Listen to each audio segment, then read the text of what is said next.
સુવિધા હોય, પણ આ સુવિધાઓ એ લોકો આપણને સારી રીતે પૂરી પાડી શક્યા નથી. એટલે આપણે બધાએ જ એક અવાજ બન્યા છે, સરકારની સામે એક આપણે અવાજ ઉઠાવ્યો છે.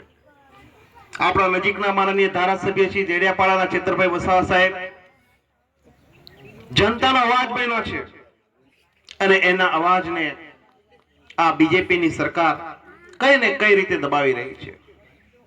એમના અવાજને આપણે બંધ રાખવો છે કે જાગૃત રાખવો છે? જાગૃત રાખવો છો ને બધા? તો તૈયાર છો ને આ માટે? તો આવનારી તાલુકા પંચાયતની ચૂંટણી આવી રહેલી છે, જિલ્લા પંચાયતની પણ ચૂંટણી આવી રહેલી છે.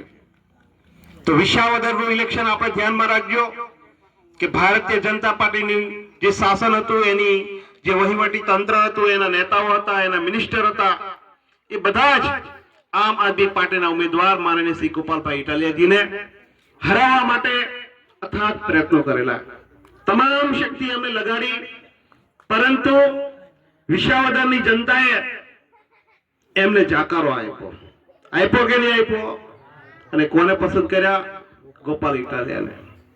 તો આપણે પણ આપણા ગામને, આપણી જિલ્લા પંચાયતની અંદર જે આવતા ગામોને એ જ ઉદાહરણ આપણે અહીંયા પૂરું પાડવાનું છે.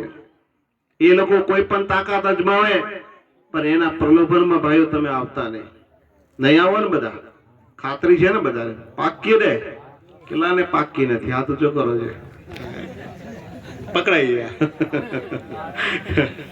એટલે આવું છે ભાઈ, બરાબર? એટલે આપણે એ લોકોના પ્રલોભનમાં આપણે આવવાનું નથી.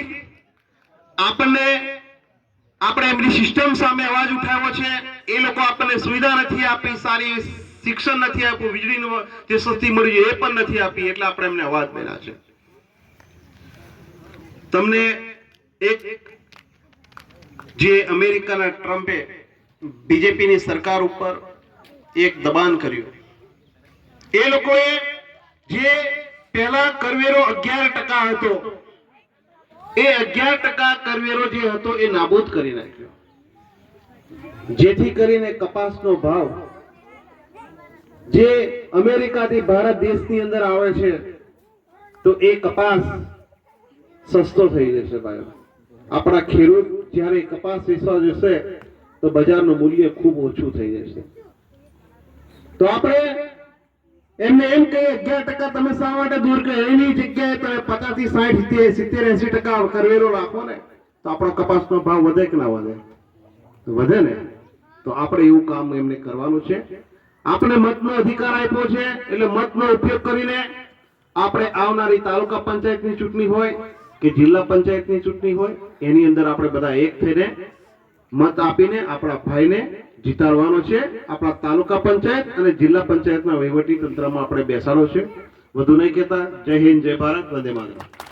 ગુજરાત જોડો જનસદસ્ય અભિયાનની અંદર આમ આદમી પાર્ટીના છોટાઉદેપુર જિલ્લાના પ્રમુખ શ્રી રાધિકાબેનજી, સંખેડા વિધાનસભાના પ્રભારી એવા રંજનભાઈ તડવીજી, રિજવાનજી, રમણભાઈ, નાગરસિંહભાઈ, ઈશ્વરભાઈ, સ્ટેજ પર નામી અનામી તમામનું હું અહીંયા સ્વાગત કરું છું અને આપનું પણ આમ આદમી પાર્ટી થકી સૌનું સ્વાગત છે.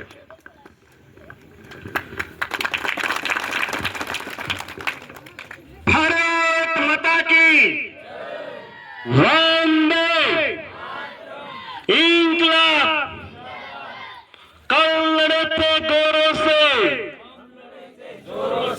कल लड़े थे गोरों से.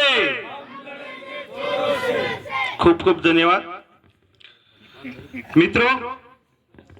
ભારતીય જનતા પાર્ટીનું શાસન આપણે 130 વર્ષથી જોતા આવ્યા છે. એ લોકોને આપણે મત આપ્યા છે, પરંતુ એ લોકોએ આપણને જે જરૂરિયાત છે પ્રાથમિક સુવિધાઓની, વીજળી હોય કે આરોગ્ય હોય કે શિક્ષણ હોય,